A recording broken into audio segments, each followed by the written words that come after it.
Coming to you live from my apartment, it's Rob Has a Podcast. And now here's the guy who wishes congratulations to the Cookout for making history. Rob Has a Podcast. I'm Rob Cesternino. Hello, everybody, and welcome. Live eviction, double eviction night, baby.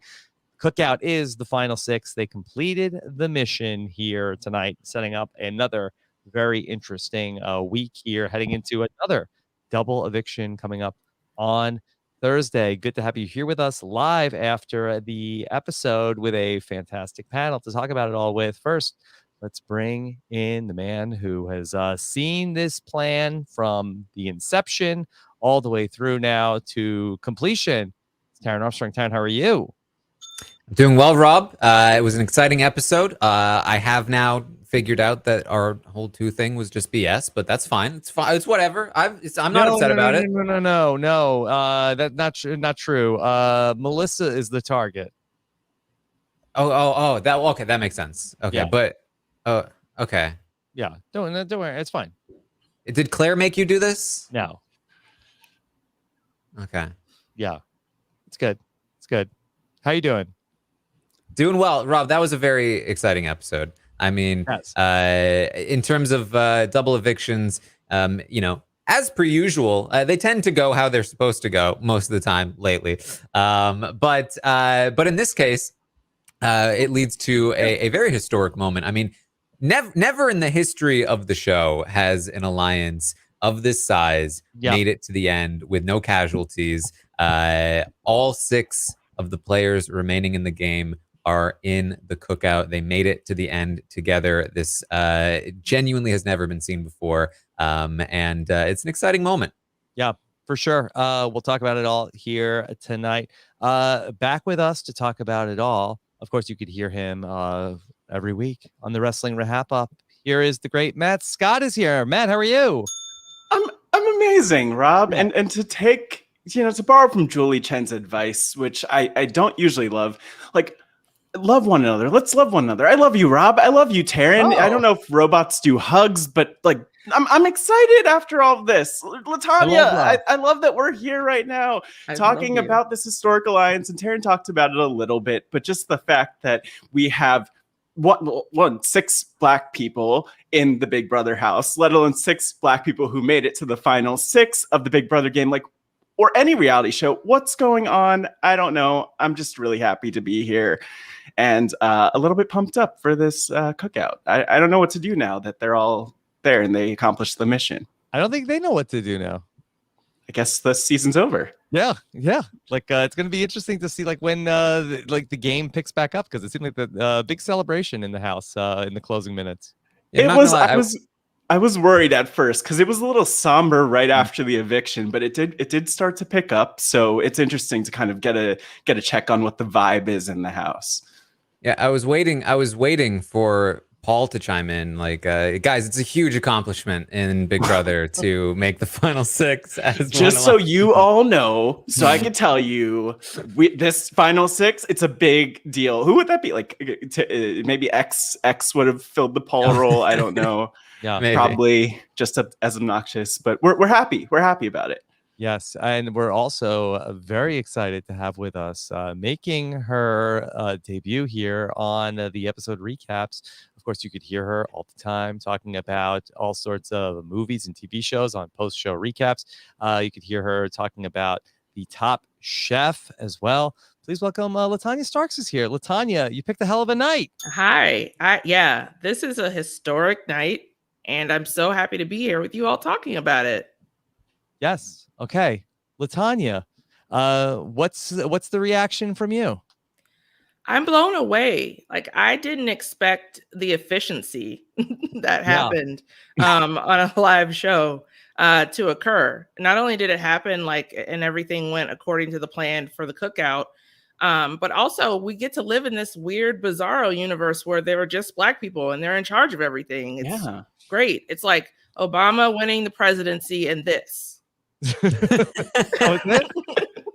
That's it. What about when Zingbot won the president? Because Zingbot and Obama, basically the same thing. It's a little different. Okay. All right. So a lot to talk about here tonight. We will take some of your questions as well here on our live show. We are working on sending off our double eviction exit interview questions off to Claire and Alyssa. We should have that tomorrow. Of course, that is how we will kick off the Q&A that Taran and I do on Fridays. We'll put the first couple of minutes with the exit interview into the podcast feed for everybody coming up on Friday, and then we'll be taking your questions. We've been doing that at 2 Eastern, so I'm sure there will be many questions coming out of tonight's HOH competition that will play out on the feeds, and Taran and Puya will have all of the overnight news for you in the morning. Taran, what stood out to you in terms of things that didn't necessarily go according to plan tonight? I mean, things went pretty much according to plan here. Not necessarily Xavier's plan, but otherwise it went according to plan. Xavier did not want to go up on the block here. He wanted a break. He didn't want another week on the block. I mean, 4 times I guess night. now. Yeah, big, rough for Xavier. But Hannah winning definitely was his worst case scenario. If he had not won that veto, if Alyssa had won that veto, Xavier would have gone home. Gone home on an HOH where he pieced out. So that would have been another Matt Hoffman disaster. For sure. Matt, really turned out where where Hannah ended up being the MVP of the night. Yeah, you have to love Hannah, and for multiple reasons. The reason she's the MVP for me is just because Julie was very strict about you better hold up your cards as long as I'm telling you to. Hannah defied that at first, so I like that about her. She has that Gen Z attitude, but no, really, it was great seeing her in this position. I do like that she had the efficiency, to Latonya's point, of like just cycling people in and out. She knew what she was doing when she was making all the deals and negotiations, and X had a really close call, but next time maybe Hannah won't miss if there's a next time. Yeah. Really going back to even the vote against Claire, Tanya, we saw where Hannah was ready to frame Kyland with a hinky vote. It didn't come to it, but I mean, Hannah was locked and loaded for this entire night tonight. I love it when Hannah comes up with a plan. It's been one of my favorite things about this season is like Chada's plans. But yeah, I love that idea that she was going to frame Kyland because he's always unwitting, just like all of the time. That's like his state. So he would have had no idea how to deal with someone framing him for that. Yeah. I don't think. Taran, the Hannah Hinky vote there in the first vote against Claire, was that a plan that was discussed with Tiffany and Ozzy, or was that something she was doing solo? She's been doing this solo. She has she made a final 2 with Alyssa. That's something they did not show in the episode. It's why when she broke the news to Alyssa was like, oh, so our whole 2 thing was just BS. And when Julie asks Alyssa, were you planning to take Xavier to the final 2? She says, no. It's because she was planning to take Hannah. And so Hannah had made that final 2. She made this whole plan. She was hoping to make sure that if Alyssa won, that Kyland would go instead of Tiffany. Ultimately, it did not need to be that way. She's going to be the one to take Alyssa out anyway. But this is her actively doing things on her own. And I really like it, actually. Even though she then has to turn around and stab Alyssa in the back, I think that the fact that Alyssa is going to go to the jury and say, I thought I had a final 2 with Hannah, I think that's going to give people in the jury like, oh, I didn't realize Hannah was being so active as a player. Yeah, Matt, Hannah, from the start of the season, she said in one of the first interviews that we read from her that she said, like, I want to be up to my eyeballs in the blood of the other players. And she does have like this cutthroat streak that I think that people like in the house and certainly outside of the house, like might be sleeping on a little bit. But, I think we saw the a real like mercenary version of Hannah tonight. Yeah, you don't want to mess with Hannah. And I think a lot of that energy that I don't know what to call it, like Texas Chainsaw Massacre or something else. Latonya's more of a movie buff than I am. That energy like comes through, but it hasn't been anything that's really been purposeful per se. So she hasn't been going around like chopping people's heads off in the house. But I think you could kind of pick up on that with just how she moves around the house, some of her confessionals, all of that stuff. So it's not surprising, but I think if this is the time where we're going to get to see Hannah kick it into high gear, well, it's definitely not too soon, because it's getting a little bit too close for comfort. We're getting really close to the end, and everyone said it, and I know that Claire was saying to put a target on X, but like X, like he's unstoppable. He seems unstoppable at this point. Yeah. For Xavier, Claire calls him out here tonight, and then that she says, look, if Xavier gets to the end, he's going to win. Xavier ends up in a position where he has to go all out in the veto. That was such a dominant performance in the veto. If anybody was sleeping on Xavier to that point, like, this has to be such a wake-up call about what Xavier is capable. Now, they may not get a chance. Xavier could go on the run that we've theorized that he has the ability to go on here at the end of the game. But I mean, I think that Xavier really should have. Everyone should be shaking in their boots right now. Well, I'll tell you what I'm sure Kyland is thinking, sitting on the sidelines of that competition. Kyland is thinking, I could have beat him. If I'd played, I would have beat him, I'm sure. I can't wait to test my mettle against... it would have been fun if I was in that competition, because I could have beat him. That's what I think. Shut the up, Kyland. It will never get old. I love it so much. Yeah. So I mean, he finally chose tonight to not throw a competition. This is what it looks like when he actually plays for real. So I guess that people can see that now and see, how wishy-washy he's been throughout the rest of the competition. Honestly, X couldn't get off of this show fast enough for me. He's gotten to the point where he's just like an annoyance. He's like a little gnat, Someone needs to squish him. Yeah, I mean, with that comp, I just think it's the type of thing where like you really don't know how fast you need to go unless you see what everyone else is doing. And I think like I immediately thought before the comp even started of like Caitlin Hermit and the infamous puzzle, and everyone, I think a lot of people go back to that in their minds. If you're kind of thinking about that, like everyone did pretty well compared to that like 2 minutes of timing. But this was just like blew that out of the water. So, I don't know. I can't really blame them. I just don't know where he got all that speed from. He's been saving up. Yeah. He has done nothing else but run his mouth.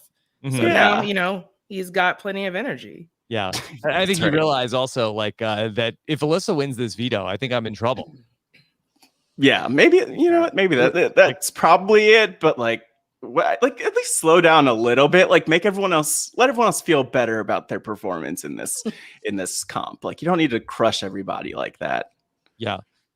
Taran, to circle back to Hannah, she ends up winning the HOH here in the double eviction. I feel like that she completes the mission. She gets Alyssa out. I think that she ends up walking away from this. I feel like in a pretty good position moving forward. I don't see her as anybody's target here at the final 6 or even in the double eviction on Thursday. Is that an accurate read? It's a mostly accurate read. I don't think anybody is targeting Hannah as their initial target, or at least probably not. However, Xavier, if he targets Tiffany and Tiffany wins the veto, I do believe Hannah would be his backup target. Kyland, if he targets Azza and Azza wins the veto, or somebody uses the veto on Azza, I think that Hannah would be his backup target. If not his first target, he has been working on Azza a little bit. Big D would also target Hannah as a backup target if Tiffany were to win the veto, or the veto were to be used on her, which it's not impossible that Kyland would use the veto on Tiffany if he was in that position. So there are a few scenarios, I think, where she is targeted, but mostly as a backup. Okay. I want to get just all of the events of the night out of the way, but I think that we should spend some more time talking about the significance of what the Cookout was able to accomplish here. Matt, it's been what, 60 some odd days in how long, Taran?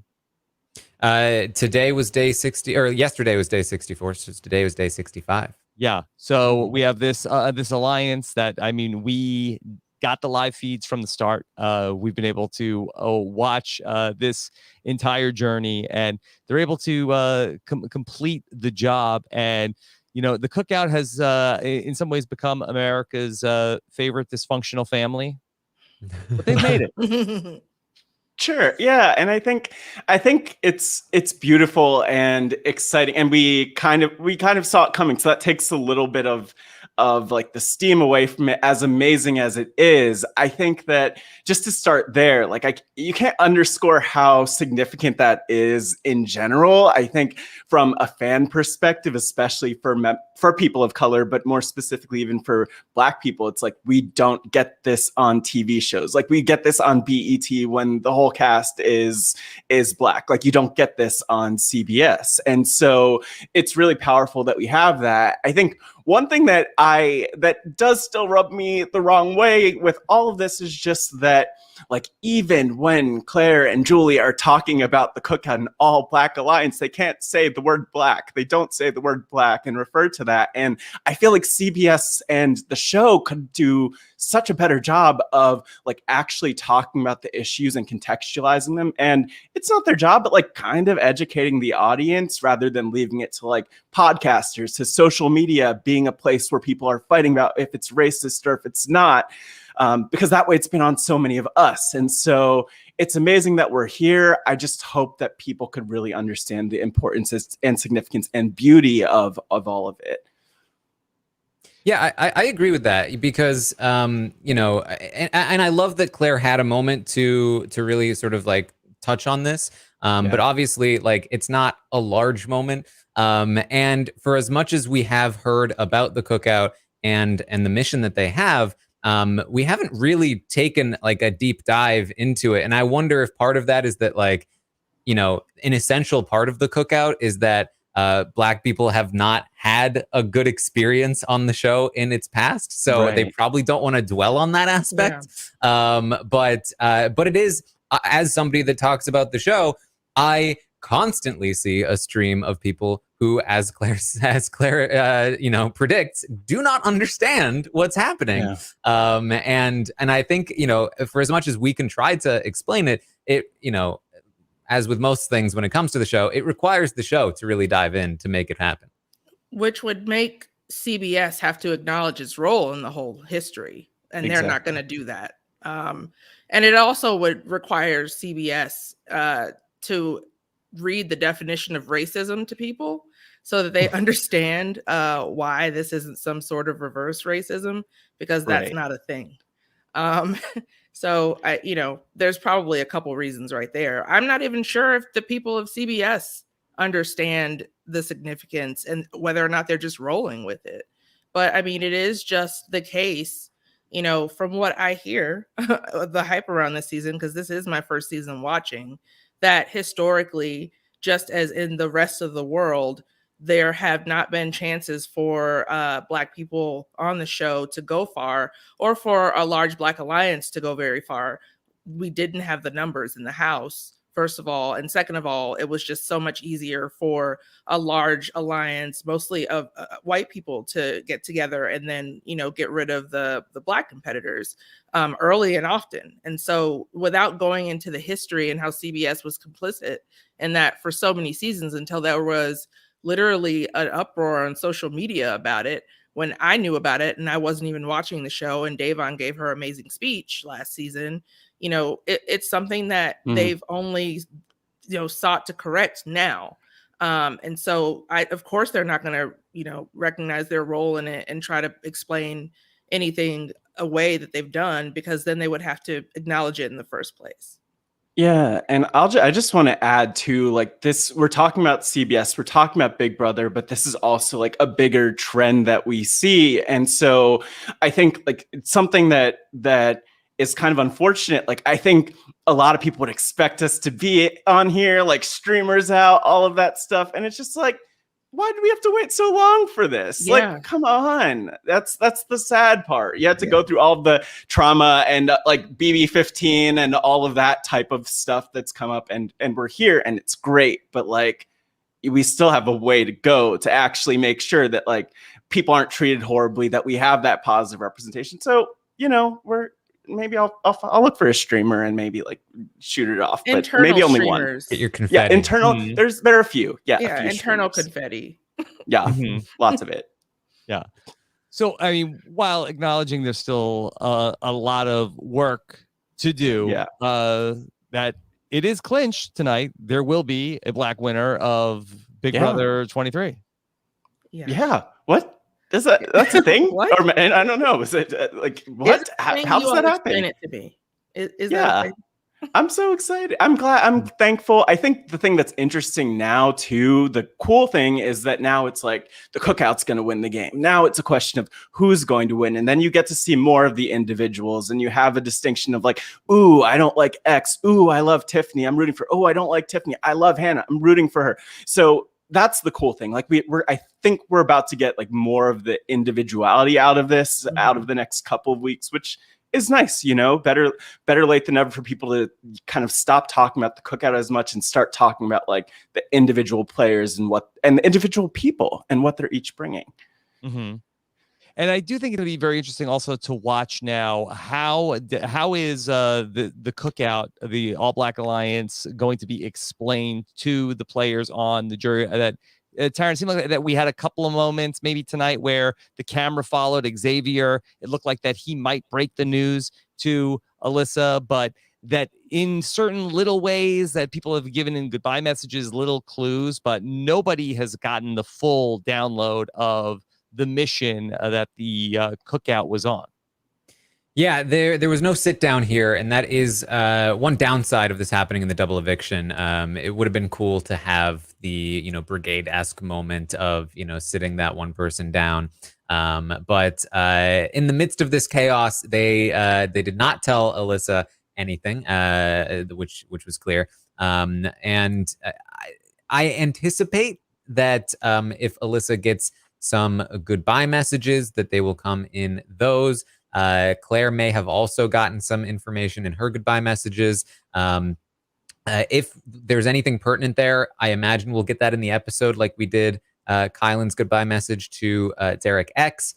But we may also just have to wait until one of the Cookout members goes to the jury to explain it. They've talked a lot about wanting to make sure that the narrative is told correctly, and that they don't necessarily trust a goodbye message to reveal the whole thing, and that they would rather have somebody who was in the Cookout, who knows exactly what the mission was, to be able to explain it to the jury. But at the same time, they don't necessarily want it to be a specific member of the Cookout, depending on who they are. Right. So it's a very complicated subject.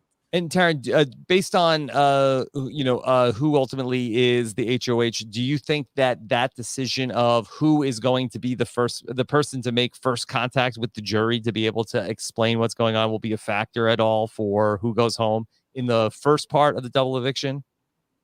It honestly could be. Xavier right now wants to target Tiffany. He says primarily for personal reasons. He's pissed at Tiffany. He wants her to pay for what she did the previous week. But prior to that, he was wanting to go after Kyland, mostly because Kyland had ticked him off, the week before. And so Xavier is somebody that I think is potentially open to shifting his targets. He feels like he has options. And if he is presented with a case or comes up with a case that is about like, hey, this person might tell the jury this thing, he maybe is down to change, although he feels very comfortable that he'll win no matter what the jury knows. So maybe not. I wouldn't expect it to be a major part of who gets targeted, but it would not surprise me if it was part of the conversation when it comes to the campaigning and the discussion of who to target. Mm-hmm. Okay. Yeah. Let's talk through the rest of the events from the night. Claire went home tonight. Remember Claire? Yeah. Oh, I love Claire. I shed some tears for Claire last night. Like that was, oh my gosh, she's amazing. You have to love Claire. For so many reasons, but it was so sad to see how broken up she was just leaving the house. Like she physically looked different from the moment that Tiffany told her the news, and it hurts. And you could see how much of a fan that she is. Mm-hmm. Yeah, and I like that when she gave her speech, I believe that she felt like her fate was sealed. But when she gave her speech, she was specifically like, hey, Tiffany, hey, Hannah, watch out for this person next to me because he is the biggest shark in the house. It's something that you all, when you are inevitably like the final six as they are now, he should be your biggest target. Because he will, now that he's not going to throw comps anymore, he'll be probably pretty good at them. And also, he's been scheming and playing that individual game the entire season, to my mind. And to the point where he's gotten upset when a move didn't go his way because it didn't fit his own individual game, at times putting it above the Cookout. So, it's just, her doing that, and in her DR, which Asia talked about last night on the podcast, saying people of color and Black people. Like that was where, while she didn't have that moment with Julie, she did have that moment in the DR. And so, the combination of her being so sympathetic and empathetic and just being a good person and a good ally and still looking out for her people, even when she was on her way out the door. And just a class act all the way, Claire. Really love her. Mm-hmm. Yeah, I mean, what an amazing exit. I mean, the way that she went out of the game, she didn't give up. She fought to stay, and she fought pretty well. I mean, the arguments that she crafted obviously did not have time for. They didn't have time for in the episode, but she had some good cases to make, and she made them pretty well. Obviously, she had no chance to stay anyway, but it's not like she just rolled over and died for her friends. She did try her best to stay in the game, while at the same time not turning on her friends in the game, doing the best that she could for them, even on her way out the door, without sabotaging her own chances of staying, which again were 0 anyway. And then so well spoken in her interview with Julie. I mean, the way that she was able to explain herself and her relationship with Tiffany, and how much she supports her, and what it has sort of meant for her to be there. Just an amazing person and an amazing exit here for Claire. I was so impressed. Taran, I know you said it this week, but for Claire to go out this way versus like going out in the double eviction 30 minutes later, I mean, I think it completely like changes the entire feeling of, Claire as a house guest this season. Yeah, I mean, I wasn't kidding when I said this was probably the best way for her to go out, and she took it the best way that she could have, and so I think that's why it was such a powerful exit. Mm-hmm. Yeah, because we certainly had some fun at Claire's expense over the last couple of weeks with the Coin of Destiny and everything, and the potentially moves that she could have made, but she ends up getting this really great exit this week, and then ultimately she goes out like in the classiest way possible between last night and tonight, as compared to Alyssa, who sort of goes out of the house sort of like in the dark. And I know the episode ends up having some fun at Alyssa's expense when she comes to the realization of that it dawns on her, Matt, she's one of all the people left in the house. It's,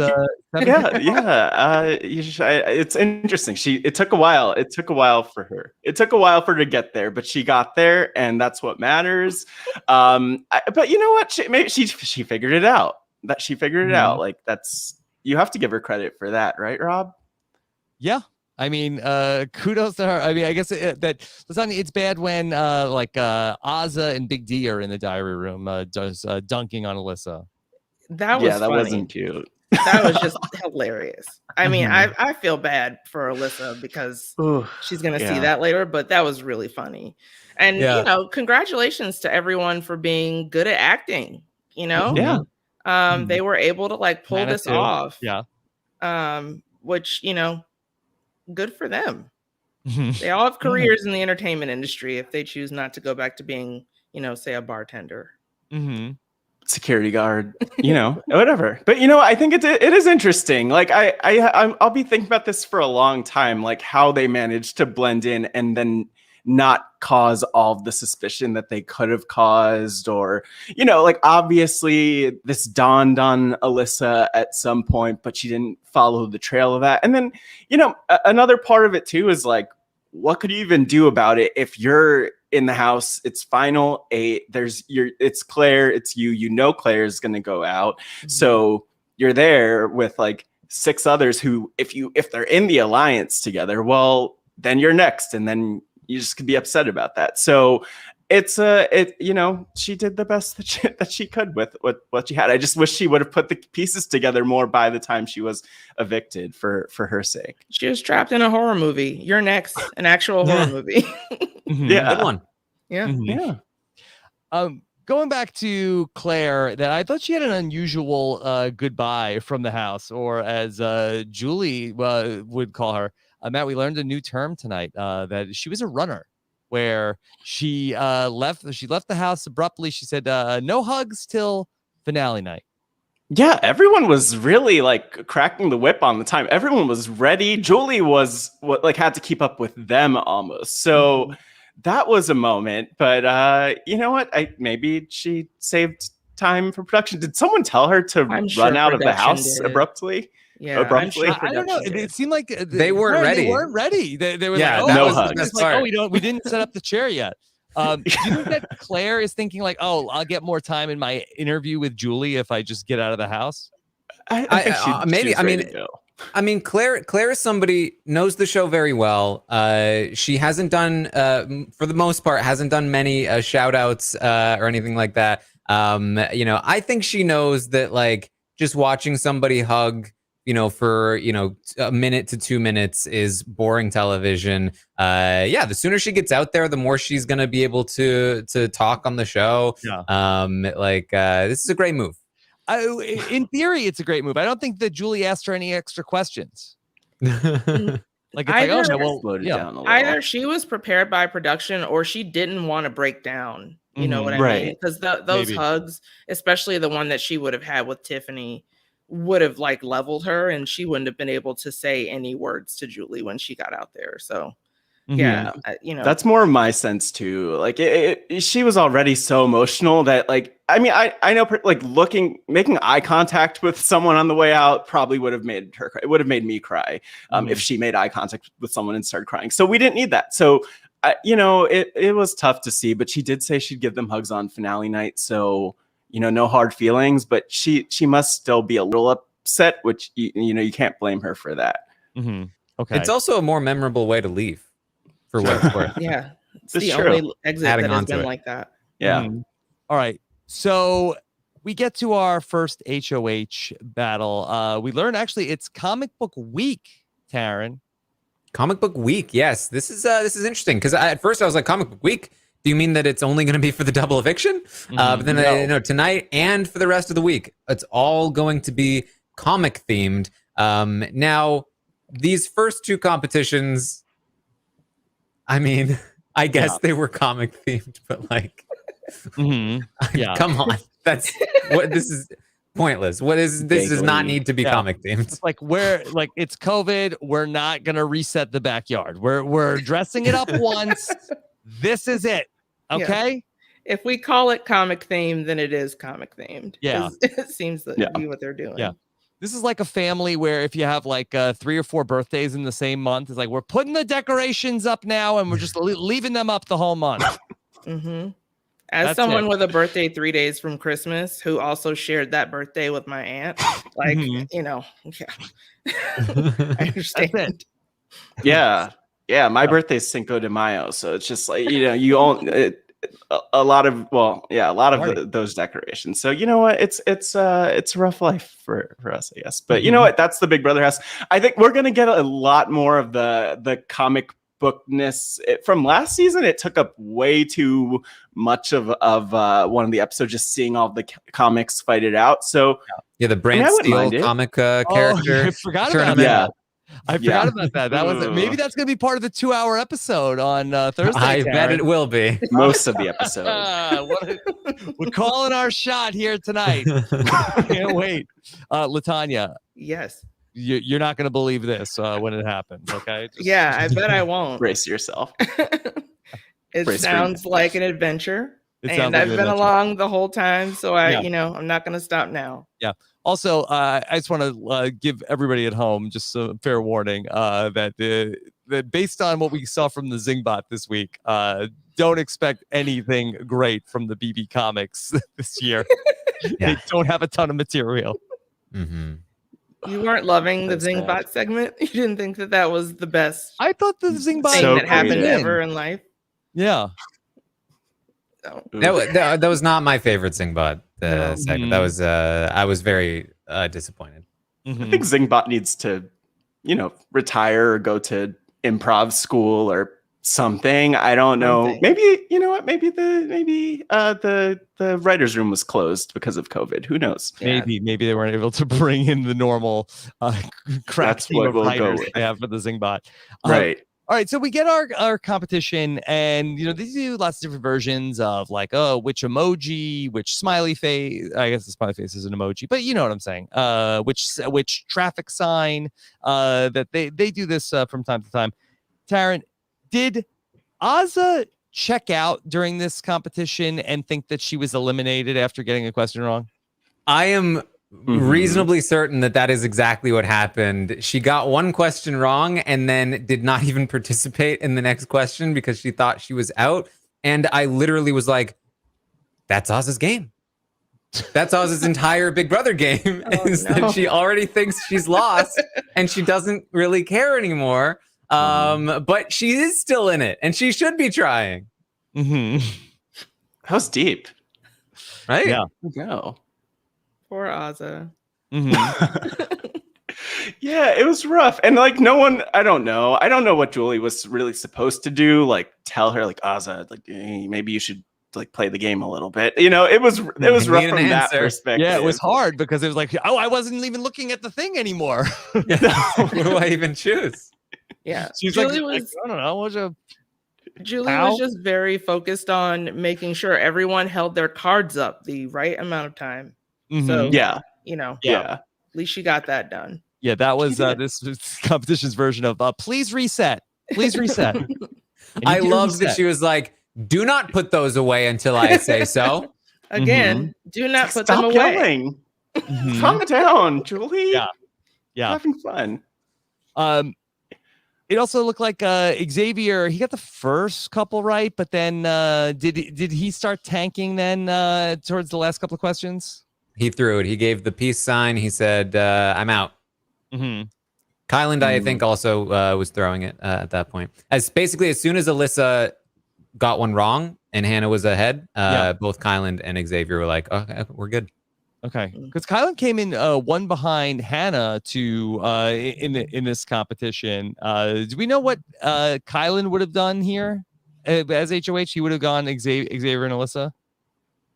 He may not have put Xavier on the block. It may have been, like Azza and Alyssa, or it probably wouldn't have been Azza right away, but it would have been Alyssa and somebody, and then, Alyssa would have gone home. Okay. All right. Hannah, she ends up winning the HOH, and then she has these one-on-one meetings that we got to see. Matt, did anything jump out to you in terms of the way that Hannah conducted her business in the break? Super precise, very few words, surgical precision. She had people in and out. Like I was impressed. I don't know if I've seen anyone like just organize and get everyone in place so quickly. So that was pretty awesome to see. It was awesome. Yeah, her dreams of being a surgeon are definitely still alive. If that is any indication. She was out on Wednesday night with the micro cocktails, but maybe she's back in. Taran, anything of note here in terms of the period in between HOH and the veto? This was awesome. We never really get to see every conversation like this in a double eviction. It was so cool to be able to see her. The hugs. Right? Individually, it was so nice. From the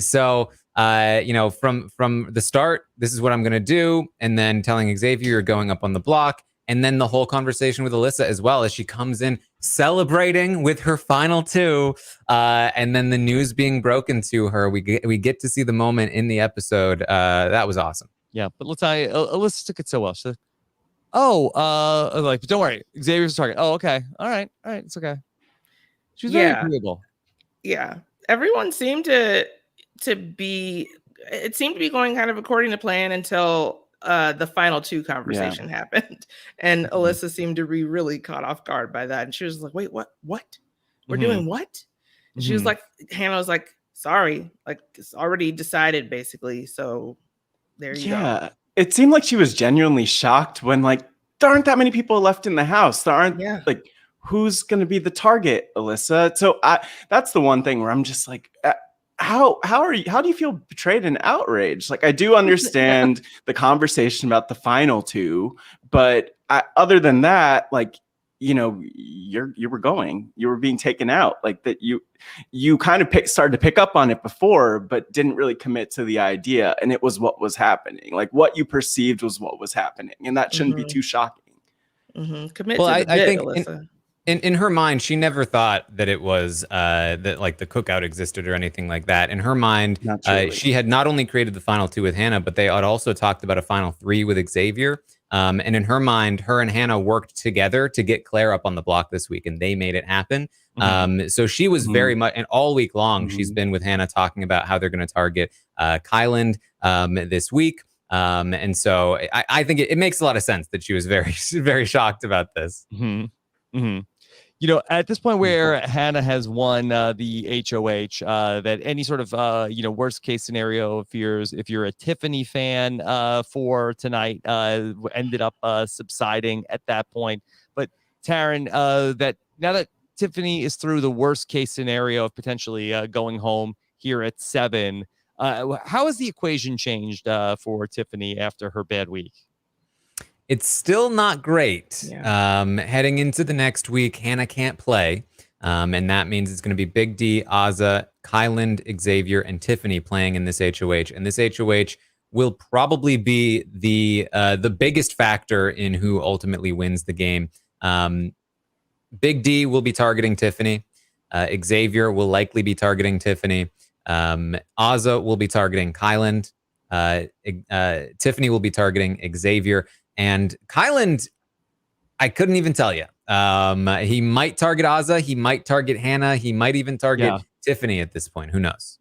He's not going to target Xavier, though. Yeah. Am I crazy that I just feel like that Kyland has sort of gone into stealth mode, like in this week since Sarah Beth has gone. And again, I am not on the feeds on the regular, but I just feel like that I barely hear his name anymore. He's been spending a lot of time with Tiffany, right? Yes. No, that's the one place I have heard his name. Right. I wasn't going to say that I hear about. Yeah, well, I mean, he's basically jumped on the I want to give the game to Xavier train. And so because of that, he is, Tiffany and Hannah are like, dude, don't go to the end with Xavier. Help us get to the end with you so that you have a shot at winning. And what he's hearing is, I can beat Xavier. I'm going to go to the end with Xavier because he's the one that deserves it the most. If everyone tells me he's going to win, then I want to take him even more. And if I lose to him, I lose to him. That's I get to be the Cody, and they'll ask me back. Yeah, the thing I'm wondering about though, like going back to Hannah's HOH, is if it, like, I don't think it made sense for her to win that HOH. Like I think Alyssa was going home whatever the case was. Like the Cookout had its mission, and now Hannah can't compete in the next HOH. And so, like that doesn't seem like a great situation to me. I feel like it would have been like a race to see who could have thrown it the fastest, just because you kind of already know what's happening, unless like, Alyssa is somehow winning that. But that's the thing I didn't like about Hannah's HOH, as much as many good things as we have to say about it. Yeah, I don't know. I was a little concerned for Tiffany, to be honest, because I wasn't exactly all the way sure that if X won and put up Tiffany, that Tiffany wouldn't be going home in the second eviction, because Tiffany doesn't really have the votes anymore, in like a world where people are just kind of ceding power to X. And it's a really scary position for fans of Tiffany right now. Or for fans of any of the women in the Cookout, honestly. Like the men seem like when they actually start playing their game now that they're at the final 6, that they're going to be targeting the women, which is messed up in different kinds of ways. Because the women have done the brunt of the work this entire season and have come up with all of the plans to get them to where they are right now. But it seems like, especially in those conversations that we've heard between DF and X, that their target is Tiffany, and if not Tiffany, then Hannah. Taran, if we know BB Comics is going to be the veto this week, I feel like that gives us some information about the week, because I feel like that there is probably like a specific skill set that is going to be good at the BB Comics. Is that fair to say? Yeah, I mean, depending on what kind of BB Comics it is, we've seen one in the past that was more of like an obstacle course kind of thing. And since this is BB, Comics Week, we might see different variations than we're used to. It's possible. But I mean, especially given the fact that the veto that Hannah just won very recently is very similar to BB Comics. Obviously, that means that Hannah, I think, would have a leg up on winning this one, and Xavier might not do particularly well because he didn't do particularly well on that one. He did so bad at that one. Yeah. Yes. But it may also mean that that's not the exact version of this competition we get, because it is so similar and it's so soon after it that we might get something a little bit different that's a little more athletic, which obviously Xavier would have a much better shot at. Okay. We'll see. But the problem was that he was so bad in the putting the pictures in order, and again, that's not exactly the same skill set. It's pretty close. I mean, determining little details in pictures, what's different. It's. I would say it's very similar. Okay. All right. So we got to the veto, and as we mentioned, Xavier just killed this. I mean, nobody else was even close. Yeah, it was really startling, actually. I looked down for 2 seconds, and then Xavier had won. I was like, what happened? What did I miss? It happened so quickly that, when he's ready to turn it on, he really can be a beast at the competitions. Yeah. I mean, to everyone's credit, what I assume was happening, because as we were watching things kind of come together for Xavier, like we didn't see any progress for anyone else. If we had a different view, maybe we would have seen everyone putting their pieces together on the ground, which, I mean, I feel like 9 times out of 10, that's a really great strategy. And it just didn't seem to work out here. And Xavier just kind of like a bull rushed the pieces and kind of put it all together. But everyone else was just kind of focused on figuring out how it went together. And I don't think that this was that type of competition. Yeah, I mean, this is like a 5-piece puzzle. Right. Like, as soon as you get the base piece in, and then like the next couple, like it just spirals from there. So, it's really about just getting it in as quickly as possible. And not to take away from Xavier's win, because it was, so much ahead of everyone else. But again, like once you get past a certain part, it snowballs from there. And so it's not that surprising that he was able to take it so quickly. Okay. So Xavier wins the veto. Hannah has to name a replacement nomination. It seemed like that there was a little bit of commotion over who the replacement nominee should be. We saw Hannah tell Xavier and Alyssa that it was going to be Kyland. It seemed like that Tiffany didn't think that was the right call. And I think Tiffany's right. I think that putting Kyland up here should not have happened. I think that Kyland is exactly the kind of person that is going to take that personally, because it's a hit to his ego. He is exactly the person who can strike back because of his hurt ego, because he's a lot more likely to win an HOH competition than somebody like Big D is. You have to just put Big D up here. I think you have to. And just say, sorry, Big D. The problem is that she thought it didn't make sense to Alyssa. I already told Alyssa, because in her mind, she had talked to Alyssa about targeting Kyland. And so I think in her mind, she was like, I have to follow through with what I had said to Alyssa. Otherwise, it won't make sense. But it doesn't matter at that point what Alyssa thinks. She's going home. So I think I think Tiffany has the right idea here. This was not the right move. I think we're due for a Kyland HOH tonight. Again? I don't know. Oh gosh. I think you're not far off here, Rob. Yeah, I mean, I'm always wrong. So don't. But I mean, if, we don't have a lot of options here. So. Exactly. Yeah. I mean, it would be nice to see Azza. You know, Sure. she hasn't been HOH. It would be nice to see a woman in power who hasn't been HOH before. So, yeah. But it is. I mean, it does seem like it's almost due. Like it makes sense that Kyland, given like the way that everything unfolded tonight, it seems like it would be a lot more dramatic for the show going forward if Kyland was the one that won. If you look at the record here, you know, Kyland, Xavier, and Tiffany have all won a few competitions. Xavier and Azza have not won anything. So, you know, you're definitely looking at Tiffany, Kyland, or Xavier as the favorites here. Definitely the most like, and between the three of them, they cover all kinds of different skill sets. So I would, you know, you're not far off to be able to say, you know, Kyland probably has a good chance at this.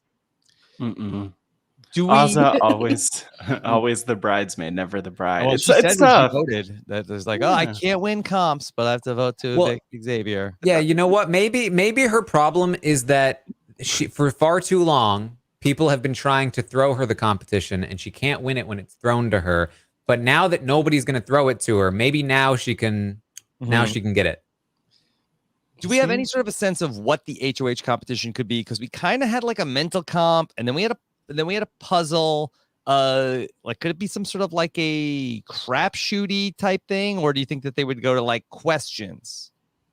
I would assume it's got to be something comic related, right? So and I would assume it's something that doesn't require a massive set change, since they're probably going to want to get this out of the way as quickly as they can. Although that might not be the case. They have waited quite a while in the past. So I would assume this is not something overly athletic. At least I would hope so. But it's definitely possible. It really could be anything.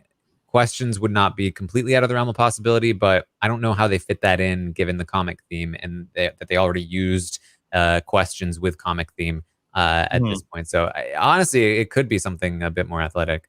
Okay. All right. We got to get everybody voting again. You know, another story tonight. We saw Derek F vote or evict players. No vote tonight. It was I mean, was that like that? He did a good job with the first one. The first time, yeah, that went well. The second one was a little off the rails again.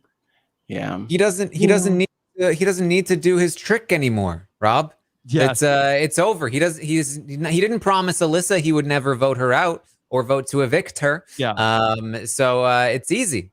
Here you go. Now Here is Derek F's vote against Alyssa. I sadly to evict my best friend, my co-host, Alyssa. Okay.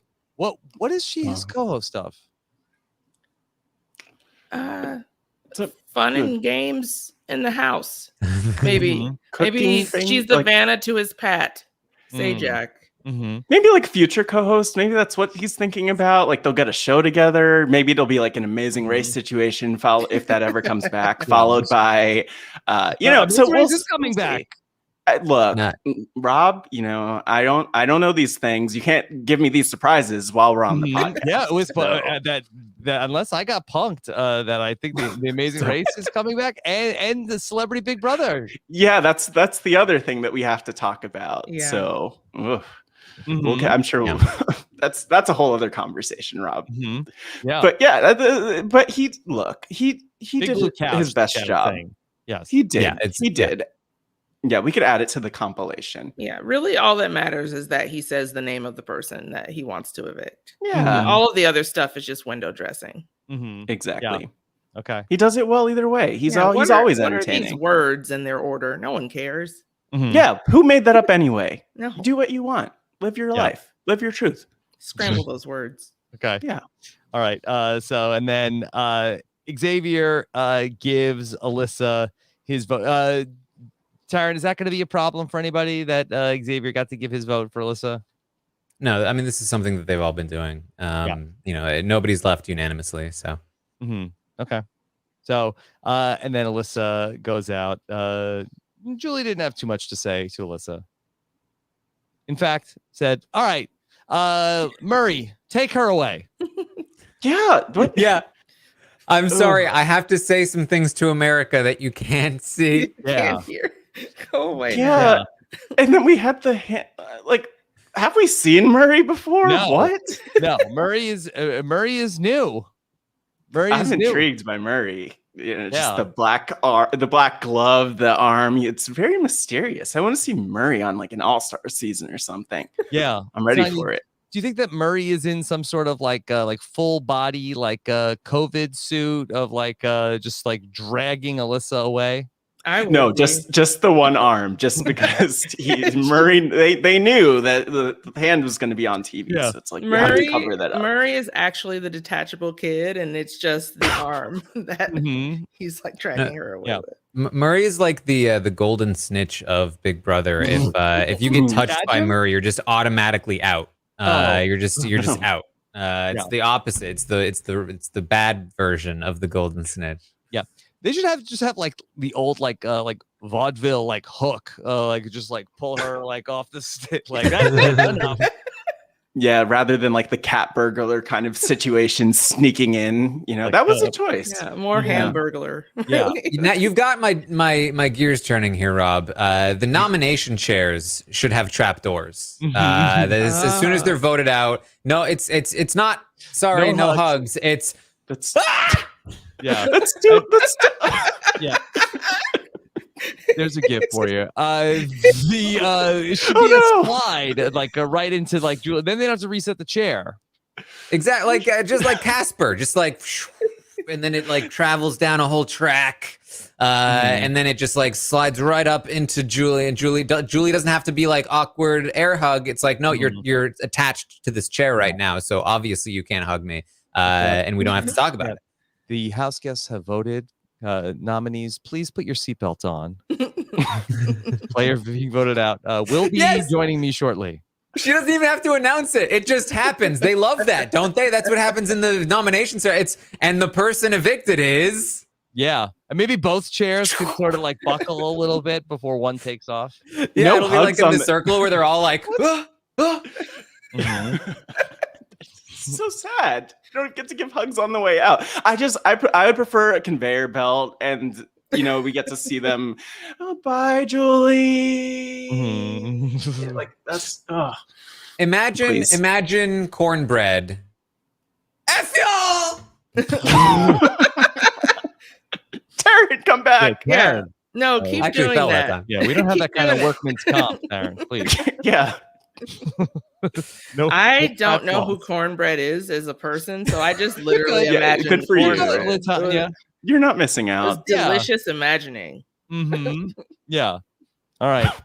So I think that's pretty much it for the show. Of course, 2-hour double eviction coming up next week. They're never going to see that coming, right? I don't think they will. No. Yeah. Not after this one. They were all pretty surprised about this one, even though Alyssa did say that it could be a double. Okay. So very exciting. Anything else about the episode proper? It was good. You know, they had some good shots. I first of all, I liked the intro, the recap. I felt like they actually did kind of set the mood pretty well. I liked in the interview with Claire, they actually had some cool shots of her, especially the way she was talking. There was a great lingering shot on Xavier after he is nominated next to Alyssa, where he's got his arm around her chair after she gets up and he's just staring at her leaving. Again,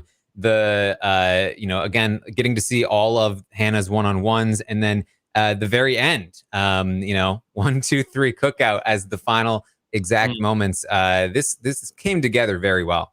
Yeah. Yeah.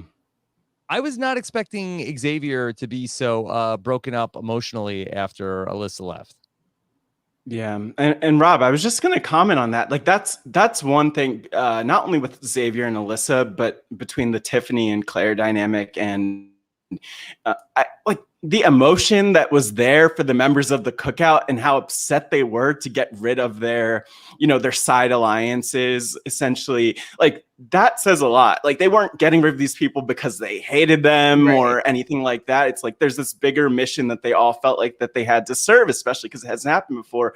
And so that, to me, is really telling. Like, whoa, like, we're not used to seeing people that upset that their alliance from day one actually made it so far. And so that says a lot. And I think there's actually a lot that kind of goes unsaid with how, that conflict of we're succeeding and it's great, but also we're going to probably end the night crying because this is really difficult to toss people like Claire and Alyssa out. It's just not fun for them. And this is at the core of why Xavier, in my opinion, was so upset all week long. He pretended it was about fairness and about selfishness and all of that. But at the core of it, I think it was because he cares a lot about Alyssa and he didn't want her to go. And when it finally happens, it is very sad. And he had a similar moment when Christian left, where he was really broken down about it. And so, I wish that he would be a little more honest with us, at least, about this. But yeah, I think he cared a lot. Yeah, and this whole season really is just would be such a great sociological study because there really just are strong bonds that have brought these people together throughout their 65 days in this house. And, the Cookout being its own alliance, being like a dysfunctional family, but also the people that they had that were their plus ones. People got really close, and there was a surprising lack of rancor going on throughout the house the entire time. And so, yeah, it really was a little bit odd and out of place because we don't see a lot of emotion from Xavier to see that happen, but you can completely understand why he was so broken up because everybody seems so close to one another in this season. And we're in such uncharted territory with this alliance that was bonded by this common quest to go on this run for something that was bigger than themselves. But now they're here. Now they accomplished that. Well, what do we think the tenor of the house is going to be? Because I feel like that it's like a completely different ball game now for all of them now at this point, where now, as opposed to a Cold War that had been going on for these last few weeks, now we are in a full-fledged battle royale for who's going to come out of this final six. Yeah, now we're at the point where everybody has first strike capabilities, and we don't know exactly what's going to happen. And there's so many different dynamics in the house, so many people who have, in one way or another, kind of promised their loyalty to different people. So it'll be interesting to see what happens now that the actual game is going to begin. Yeah, and it has, as the chat points out, it has turned now into men versus women, probably, which it's again kind of falling along those lines. And sometimes when we get to the end like this, it's came so close. What are you gonna do? But a lot of these people have given up a lot in their games to get here.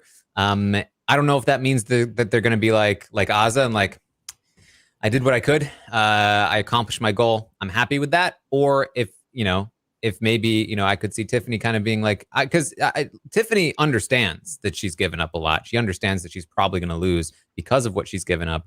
But she still might be like, I gave up so much to be here, and you're really doing me like this, Kyland? Like, really? So we'll see. We'll see. Yeah.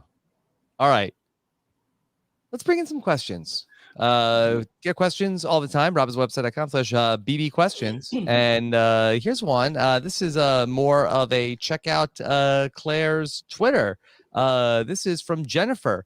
Check Claire's Twitter in response to why Claire didn't hug. She apparently is not a hugger. She's not a hugger, folks. She also said, later, losers. Is that her catchphrase, Claire? It could be. Yeah. Maybe she stole it from Zingbot. I mean, it's no F y'all, but like. What is? Losers. Yeah.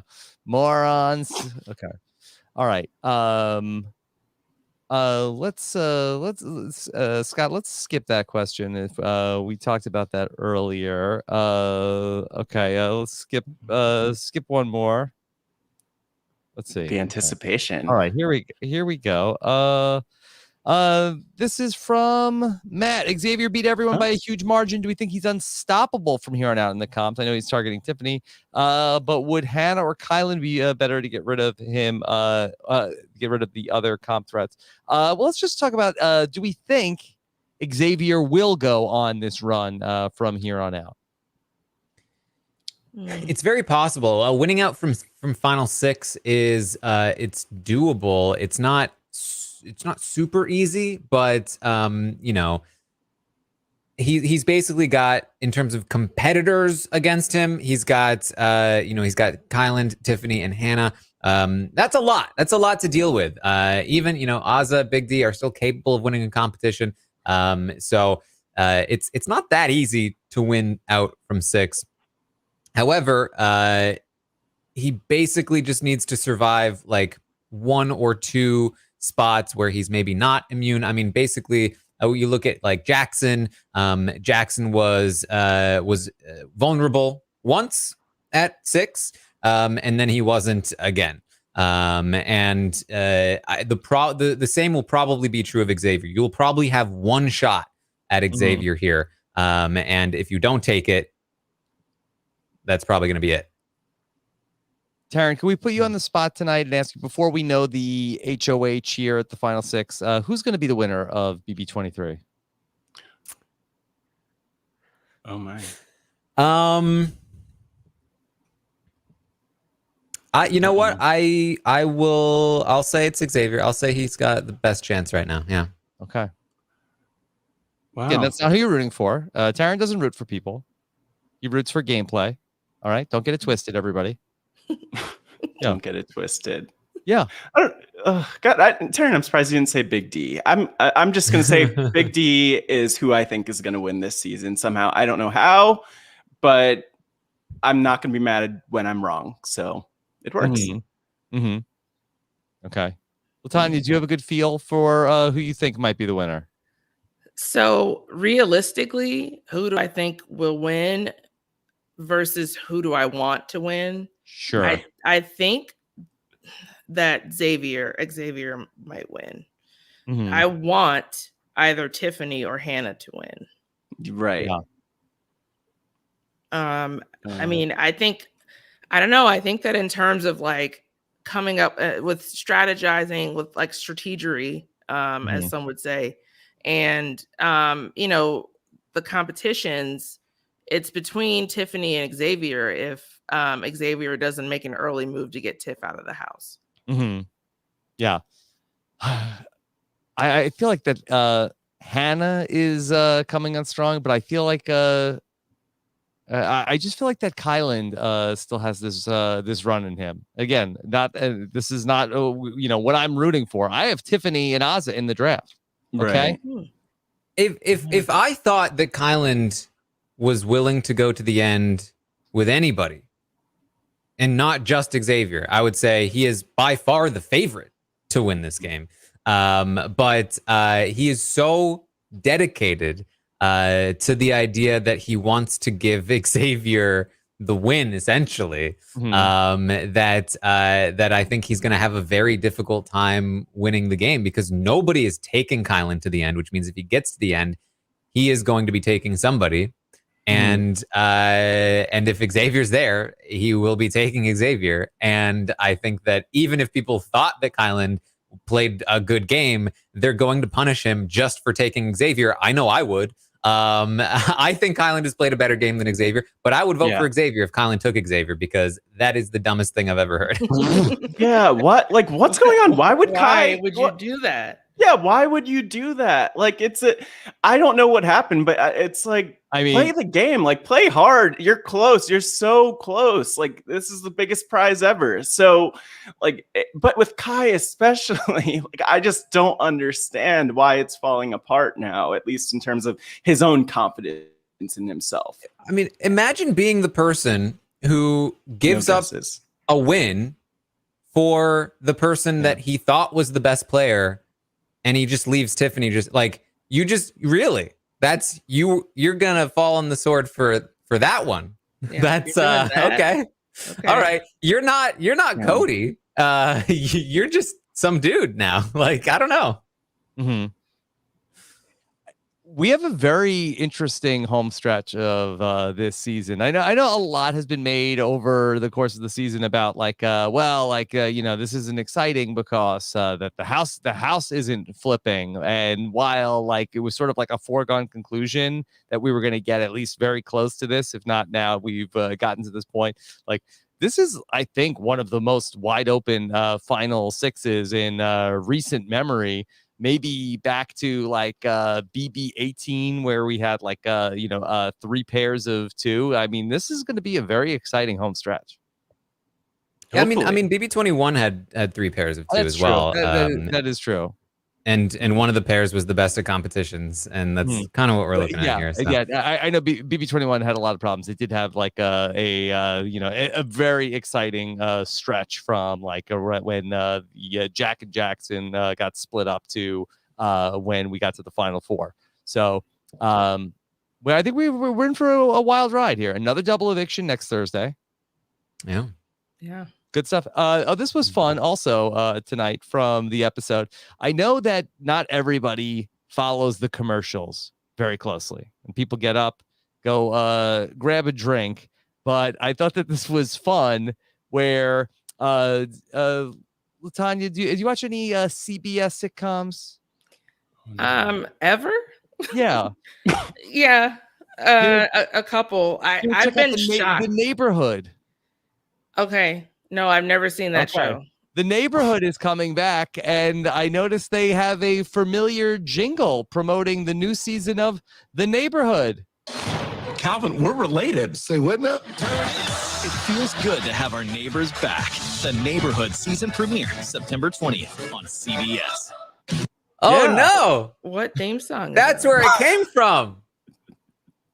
I don't get it. It's that was on the it's been on the live feeds, the Turn It Up music. I think it just might be like the CBS go-to music cue. Well, hold on, because now we better be looking out for who's bringing back those summer vibes, because we had some more music the other day, and they had like an EA splash screen as well. I don't know what they're doing over there at CBS, but they're clearly just like dropping in random bits from other shows. They had a wild thing that was on after Big Brother tonight. That was like a preview of everything on CBS this fall. This is by far the most CBS I've watched in years. Mm-hmm. So welcome home. Yeah, thanks. Yeah, happy to be here. So speaking of CBS, we did get the announcement that Celebrity Big Brother is back for 2022 after, I believe, a 2-year hiatus of no Celebrity Big Brother. Taran, this was a wild announcement. It's a very exciting announcement. I mean, Celebrity Big Brother is a very fun time. It's a condensed version of Big Brother, which is very, very exciting because, it basically cuts out a lot of the boring bits, which is very fun. The cast is usually a bit smaller, which is awesome. And it also, I think, is just in general, like, just good news for the show that clearly they're wanting more from it. Especially, we had news recently that they want to sell the lot that the house is on. So the fact that they're ordering more, extra seasons of Big Brother is, I think, a very good sign for the health of the show. Latonya, Yeah.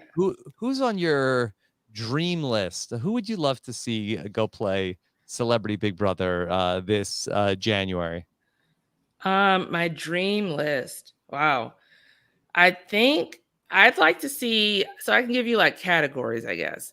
I'd like to see someone from the Smith family, like, Will and Jada, show up, just because like chaos needs to reign, at some point in the Big Brother house. Yeah. I'd like to. Will Smith might be a little ambitious for Celebrity Not Will Big Brother. Smith, just someone from the Smith family. Yes. Just to bring in that pedigree.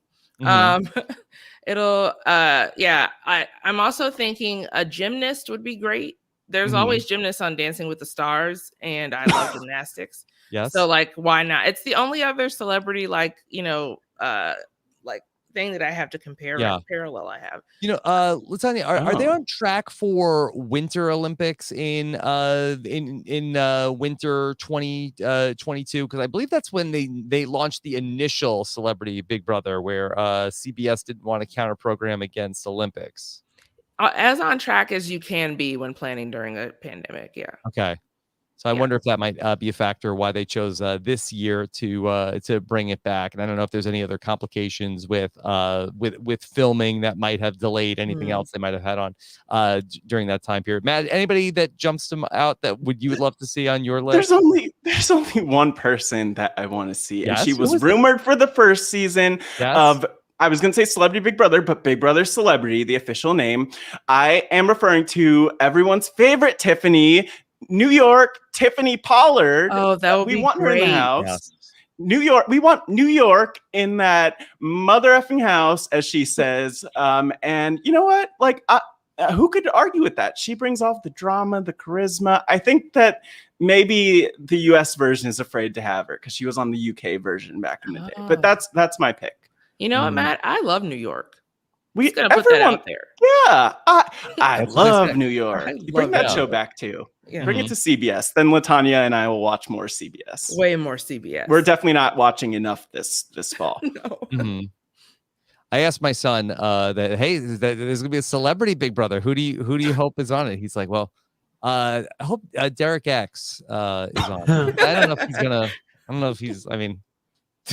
Celebrity He's a celebrity in his heart, so it counts. All right, here's the plan, guys. This is a Nathan for you plan. We need to make Derek X a celebrity so that he can play in Big Brother Celebrity 3. That wouldn't be too hard now, I don't think, actually.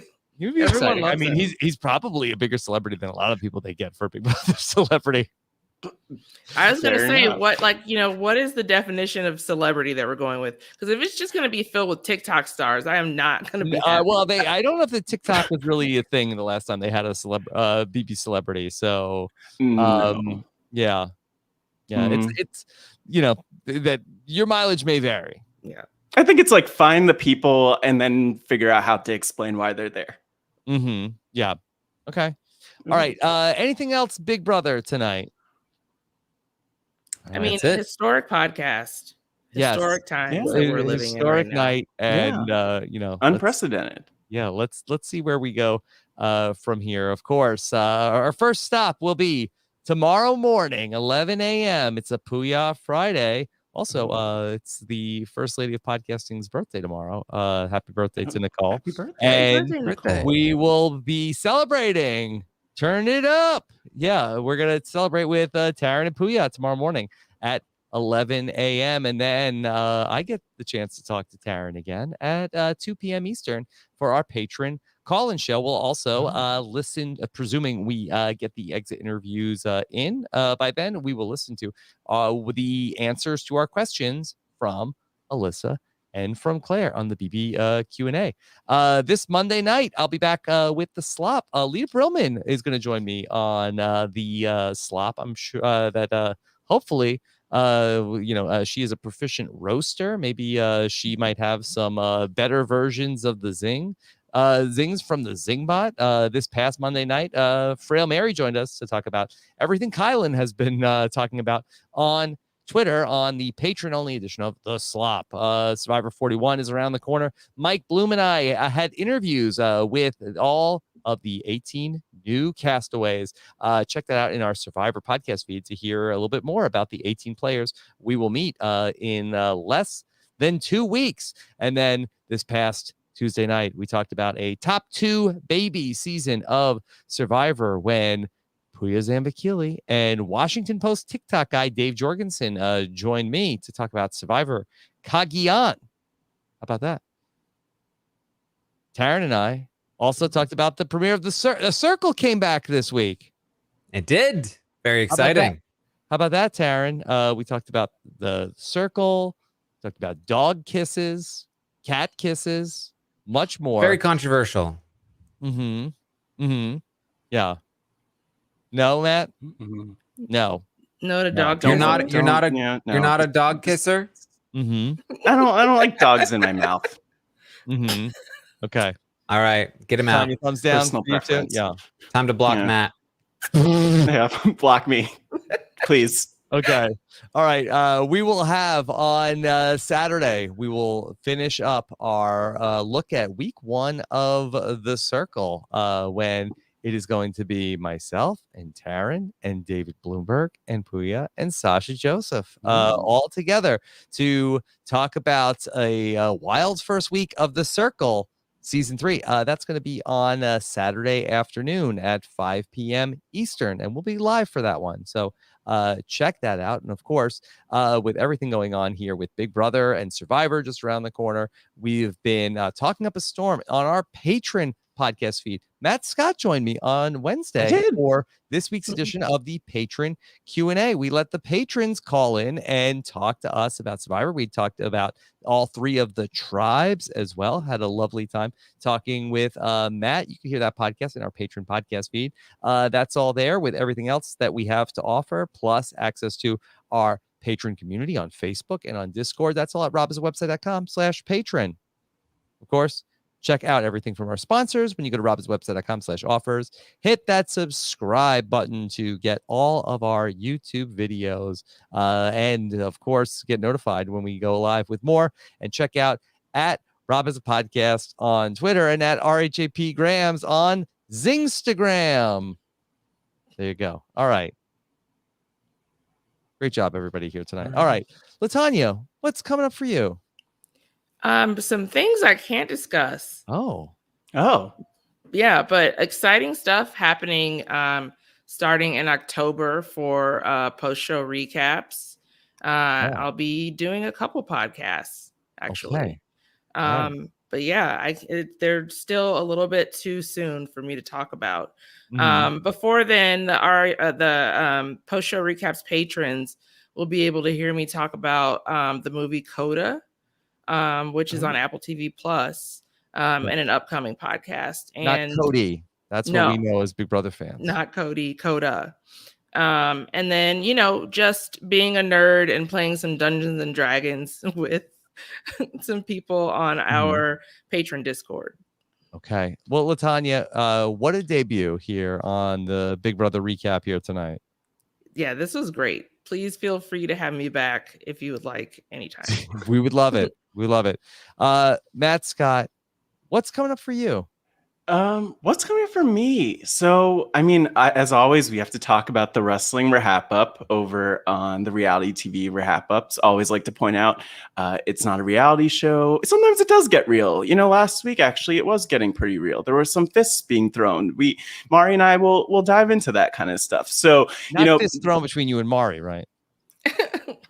We're both in the DC area, and I don't know. We saw the BB Can versus BBUS celebrity boxing match, the boxing match that happened between those people. So we're ready to throw hands. Mario beat me up. Mario. Matt, would beat us. Matt versus Mari, me versus Jacob. Yeah, yeah, and just we've already bring got a Chappelle, lineup too. heading going. Yeah, let's do, or it could be a tag team match or something. None of the podcasters are fighting each other. You don't like that? No, you brought it up. Rob. I wasn't sure if you were saying that it gets real between you and Mari. Yeah, no, look, we all have to stand together. It happens sometimes. We can't be a podcast divided. Mari would beat me up, and you know what?